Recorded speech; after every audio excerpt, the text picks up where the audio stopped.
Start.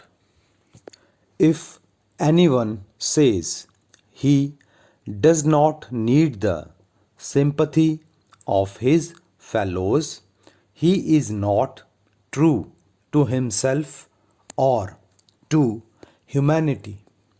For the whole structure of society rests upon sympathy among individuals towards one another.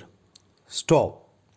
If it were not so, then society as it exists today would be impossible.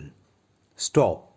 The strongest of us imperatively requires sympathy for some time or other. Our natures are certain to call for it, and if it is refused, that which is best in us becomes warped. Stop. History and literature furnish us with many examples of this. Stop.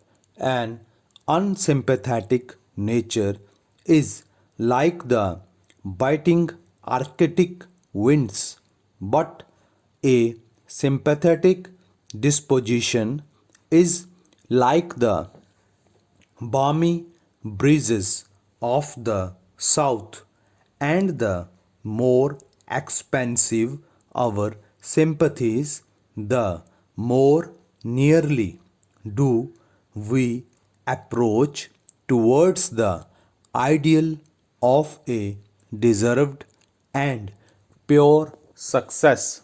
Stop.